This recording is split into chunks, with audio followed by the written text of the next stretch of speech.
Welcome to the latest video on our channel. Today we're embarking on a fascinating journey through the life and legacy of one of the most influential and powerful men in the history of the United States, John Pierpont Morgan. In this video, we'll explore the complex and tumultuous trajectory of a financial titan who left his mark on the world of business and on the American economic and social structure.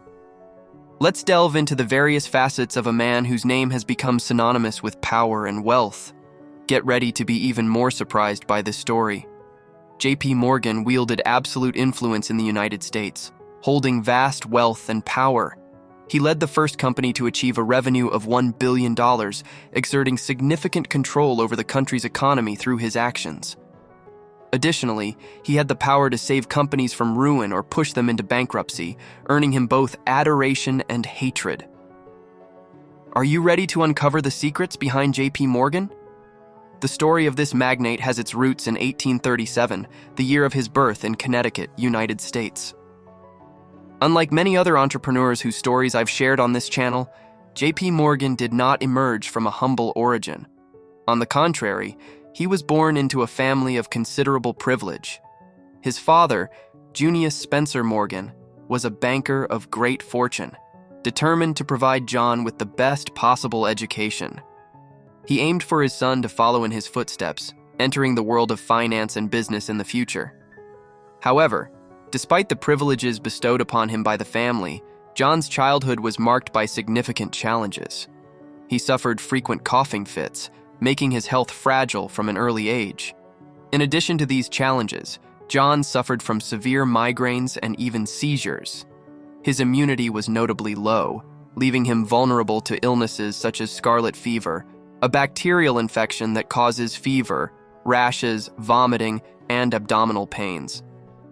Due to these conditions, he couldn't join other children to play outdoors and spent most of his time confined at home. His focus on studies, particularly in finance and economics, intensified during this time.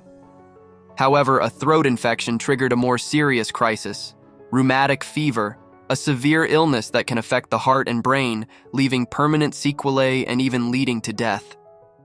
The solution his father found for John's recovery was to send him by ship to the Azores, an archipelago located in the region of Portugal in the Atlantic Ocean.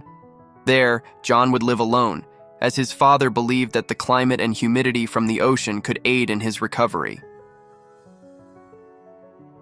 J.P. Morgan spent a year on the island, away from his family. During this period, he experienced significant improvement in his health, enabling his return to the United States to continue his studies. At the age of 19 in 1857, John had completed his studies in Boston, Massachusetts, and also in Germany. After dedicating himself intensely to his studies, he felt prepared to enter the workforce. His father, already a junior partner in a commercial banking company called George Peabody Company, opened doors for him in this field. Thanks to his father's influence, John secured his first job on Wall Street at the banking firm Duncan Sherman & Company, which handled Peabody's interests. The headquarters of the George Peabody Company, where John's father worked, was located in London. Therefore, Duncan Sherman & Company operated in the United States on behalf of Peabody. One of John's responsibilities at the firm was to prepare detailed reports on financial and political events in the United States for his father's company. However, John's father had concerns about his son's recklessness and lack of responsibility, considering these characteristics essential for becoming a successful financier. These concerns arose after an incident in 1859, when John was only 21 years old. During a trip to New Orleans, he made a risky bet, using the company's money to purchase a shipment of coffee from Brazil. Although he managed to sell the coffee at a profit, the higher-ups in his father's company did not approve of the imprudence of risking the company's funds. His father also disapproved of this behavior. Consequently, in 1861, at the age of 24, John chose to resign from Duncan Sherman & Company. He preferred to leave the security of a position in an established company to continue working on his own. After deciding to found his own firm, John continued to look after the interests of the bank where his father worked. In the same year, another significant event changed John's life. He fell in love and married a woman named Amelia Sturgis. The happiness of starting his own business and finding the love of his life was immense. However, as often happens, happiness is not eternal. After some time of marriage, Amelia began to suffer from a persistent cough that wouldn't relent. Shortly afterward, she was diagnosed with tuberculosis. Concerned about her health and drawing from his own experience with recovery in the past, John decided to take her to the Mediterranean, hoping that the region's climate could restore her health, as it had done for him years before. Unfortunately, the efforts were in vain, and after only 4 months of marriage, Amelia passed away. The loss of his wife left John completely disoriented and devastated. It is said that he never fully recovered from the grief. This led him to dive even deeper into work, devoting himself entirely to his job and neglecting everything else. While John was grappling with the grief of his wife's death, the United States was engulfed in a civil war. In 1863, the Conscription Act required drafted citizens to fight for the country. However, due to his fragile psychological state, John did not feel capable of enlisting for combat. With certain privileges at his disposal, he chose to pay $300 to be exempted from the draft and provide a substitute in his place. However, this didn't mean he completely distanced himself from the war. In fact, during this period, John made substantial profits. One of the ways he profited was by assisting the American government. During this tense period of the Civil War, John found lucrative business opportunities. He acquired around 5,000 rifles from the government for $50 each, as these rifles were deemed obsolete for military use during the conflict.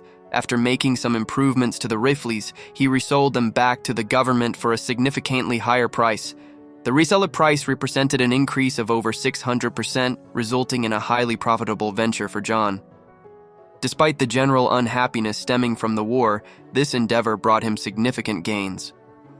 While dealing with the challenges of the Civil War, John also faced more controversial situations in his life. Initially, he acted as a business intermediary, connecting various wealthy and visionary investors. In exchange for his services, he received a portion of the profits. Over time, he accumulated considerable wealth from these investments and established a solid reputation in the world of finance and investments. Thus, in 1871, at the age of 34, John saw a unique opportunity to join forces with one of the leading financiers in the United States, banker Anthony Drexel. Together, they founded a commercial and investment banking institution named Drexel, Morgan & Company. Years later, this institution would evolve into the largest bank in the United States, J.P. Morgan Bank. This was the company that John managed throughout his entire life, solidifying his position as one of the greatest bankers in the country. Therefore, John realized that he would be able to finance many projects on his own. He decided that he was ready to make his first major investment, and he chose the American railway system. At that time, most major industries were under the control of a few tycoons. For example, Andrew Carnegie dominated the steel industry, and John D. Rockefeller the oil industry. Carefully observing the different industries, John noticed that the railways were not under the monopoly of any millionaire. On the contrary, there were several competing companies offering similar routes and lowering their prices to attract more customers. While most prominent businessmen saw only intense competition in the railway sector and saw no reason to invest in it, John identified a significant opportunity. He understood that to stand out and monopolize this sector, it would be necessary to consolidate the railways instead of competing among them. From that moment on, John set a singular goal: to transform the railways rather than compete with them by uniting various small companies into a conglomerate. This approach would allow them, instead of competing with each other and being forced to lower ticket prices, to set the prices they desired, as they would be the owners of all the railways in the region. John's first step was to make substantial investments in various railways, taking control of underfunded railway companies. He streamlined the management and increased the operational efficiency of these companies by consolidating all the small businesses into a single entity. This resulting conglomerate was much larger than any of the competing companies. This strategy, known as Morganization, in reference to John's surname, quickly became recognized as a monopolization technique. Morganization involved taking control of an industry and transforming it into a single, stable, and profitable monopolized entity. Furthermore, John stood out from other businessmen and investors of the time for his proactive role in managing companies. He was not content to merely buy shares and reap profits. He preferred to have total control and active leadership over the companies. Due to this desire to be in charge, he used his influence on the boards of directors to steer the companies as he saw fit. Frequently, John would reorganize the leadership of the railway companies, monopolizing them so that he had absolute control. Often, railway owners would come to him seeking assistance, but John would refuse to collaborate unless he obtained total control over the company. Many companies ended up yielding to this condition. Having control over so many companies not only enriched him immensely, but also granted him all the power he desired. Furthermore, this consolidation process led by John made the American railway industry much more stable and attractive for investments. Several European entrepreneurs began to invest in American railway companies due to their increased solidity and stability, driven by John's work. His ability to generate wealth and power was remarkable. However, John was not content with his achievements and continued acquiring more railway lines. His aim was to surpass his previous accomplishments and be even more ambitious. A striking example was his acquisition of 250,000 shares of one of the most important railways in the United States, the New York Central. But he didn't stop there. A year later, he executed the largest railway securities transaction ever made in the United States, selling $40 million in bonds to finance the completion of the Northern Pacific Railway. Within a few years of entering the railway industry, John already owned 1/3 of all American railways. During this time, 60% of the total market capitalization of the United States stock market was concentrated in railway companies, highlighting John's dominance in the sector. His reputation as an industry magnate was impeccable, and his posture and presence inspired respect and admiration from all around him. Indeed, from the outset, John faced numerous illnesses, some of which accompanied him throughout his life. One of them was a skin condition characterized by redness and small red bumps filled with pus, mainly on his nose, which made him quite red and even somewhat disfigured. Additionally, he suffered from rhinophyma, which enlarged his nose and caused many pimples. His own grandson reported that sometimes John felt embarrassed about his appearance. For this reason, whenever he posed for a portrait, he instructed the artist to retouch his nose. As a result, when searching for photos of John on the internet, it is difficult to perceive how his nose truly was, as he ordered adjustments to make the image correspond to his imposing stature. His aggressive manner of speaking and authoritarian posture made John an extremely intimidating figure, capable of even instilling fear in some people. However, there was one occasion in 1901 when a very well-known individual challenged J.P. Morgan, something unusual in his life, President Theodore Roosevelt. But hold on, I'll detail more about this in our upcoming video soon. After some time, John decided to diversify his investments beyond the railway industries. During this period, Carnegie Steel, a leading company in steel production, was at its zenith, dominating the steel industry and being one of the most valuable companies in the United States. The owner of the company was approaching retirement and sought to sell his company as quickly as possible. It was at this moment that John stepped in. He questioned the owner of the company about how much he would be willing to sell it for, and the response was surprising: $480 million. Although it was an exorbitant amount for the size and importance of the company, it represented a very interesting deal. John not only accepted the proposal, but also expressed interest in paying even more for the steel company, sealing a historic purchase. He merged Carnegie Steel with other companies in the same sector to form U.S. Steel, the world's first billion-dollar company. With a market value of over $1.4 billion, U.S. Steel controlled about 2/3 of all steel production in the United States at the time. This strategic union of companies allowed John to achieve almost total control over two of the largest industries in the United States, steel and railways.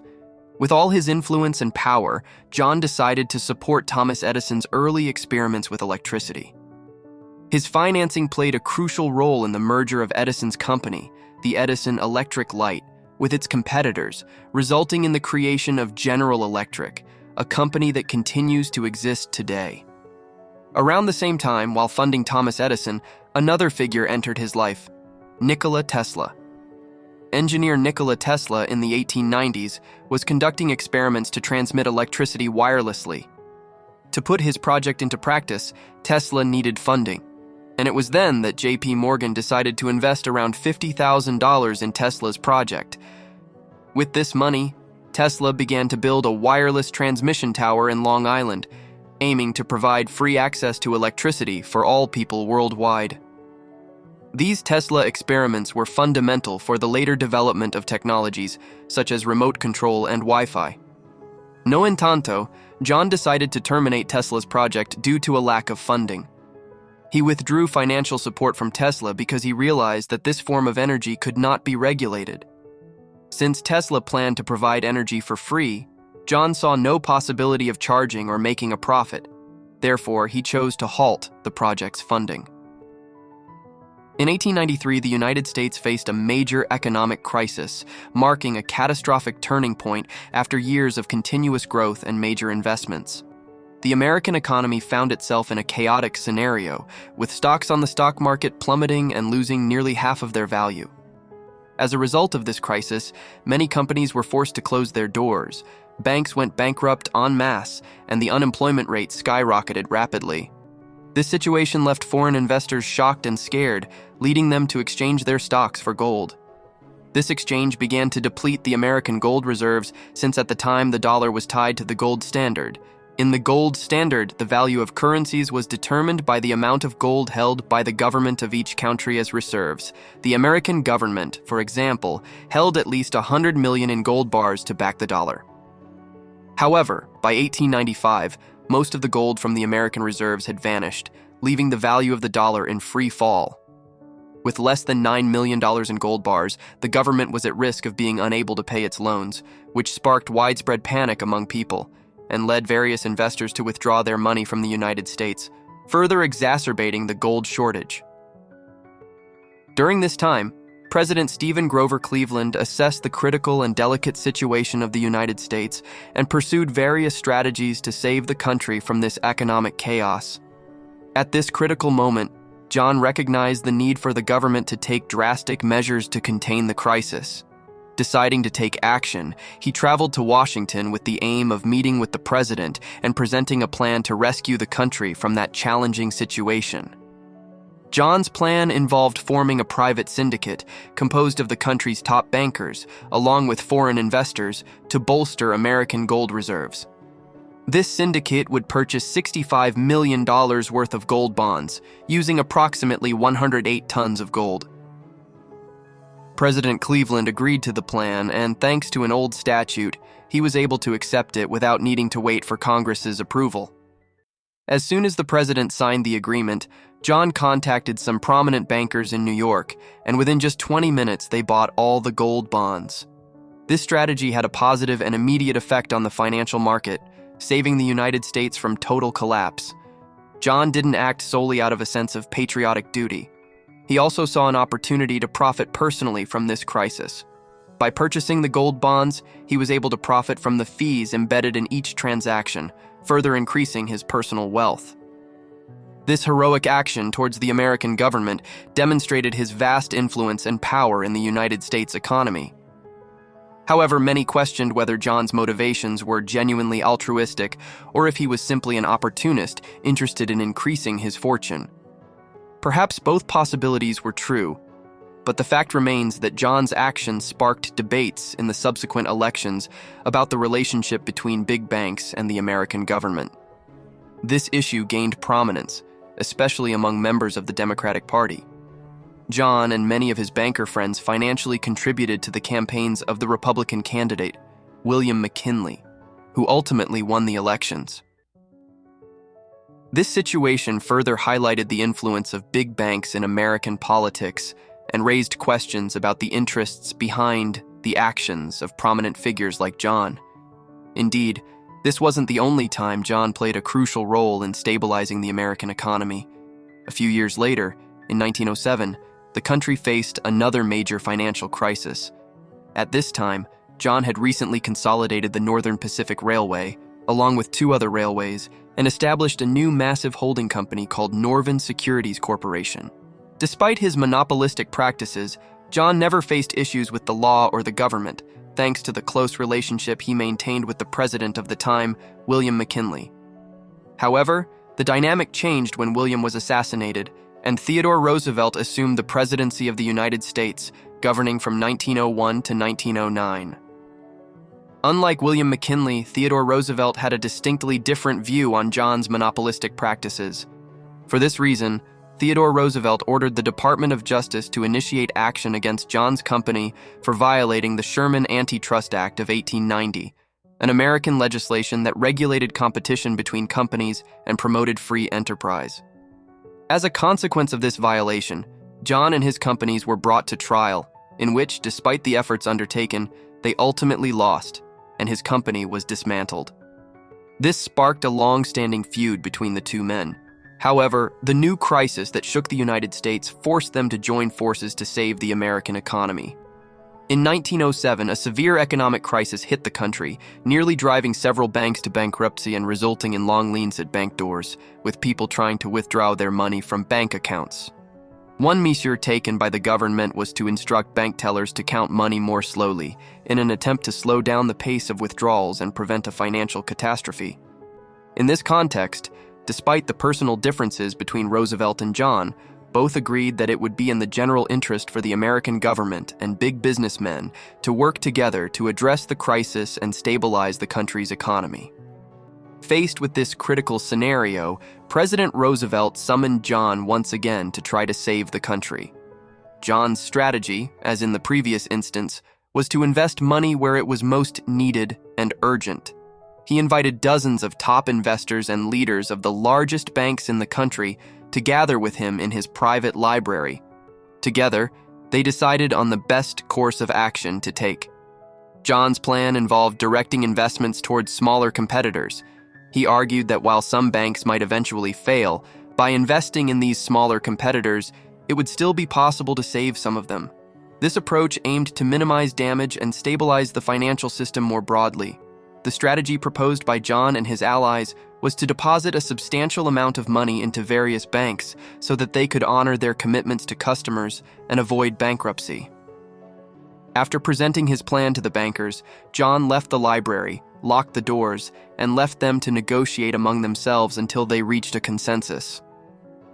The next morning, everyone agreed with John's approach. He then communicated his strategy to President Roosevelt, who promptly approved it. The government also committed to contributing a significant amount, approximately $25 million, as a demonstration of confidence and respect for John's commercial and financial strategies.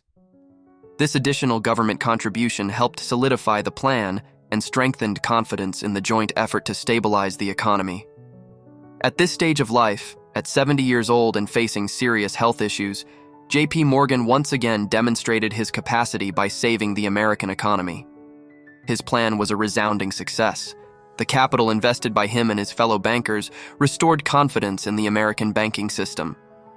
All of Morgan's negotiations and strategies were highly effective, earning him even more respect and admiration from everyone around him.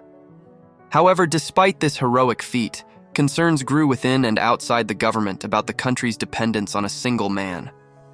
Even after having saved the economy on 2 occasions, Morgan became the target of investigations, driven mainly by the public's discomfort with the large magnates who wielded disproportionate power and influence over the United States.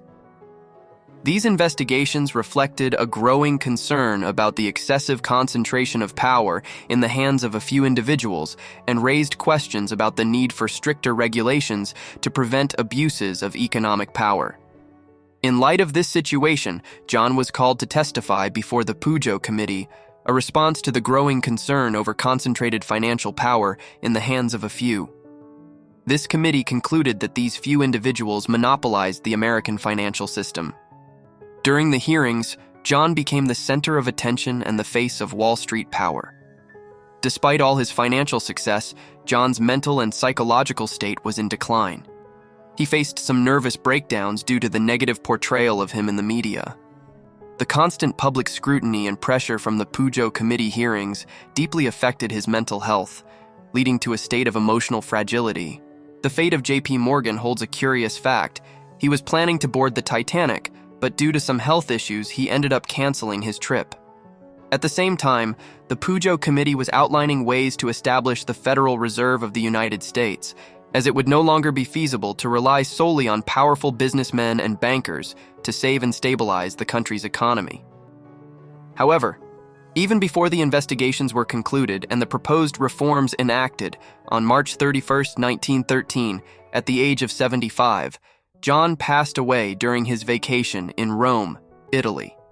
His death marked the end of an era and left a lasting legacy in the world of finance and business.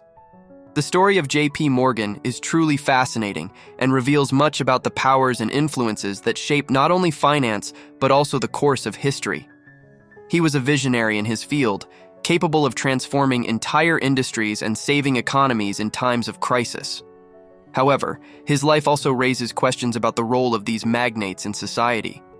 It is undeniable that figures like J.P. Morgan had a significant impact on the world of business and the global economy. His actions were often viewed as heroic, especially when he intervened to stabilize the economy during crises. However, it is also true that his power and influence can be seen as concerning, especially when it comes to issues of monopoly and excessive control over the financial system. Indeed, the discussion about whether these magnates should be seen as heroes or villains is complex and heavily depends on individual perspective. They certainly played crucial roles in shaping the world we live in, both for better and for worse. The key is to find a balance between recognizing their positive contributions and being vigilant against potential abuses of power.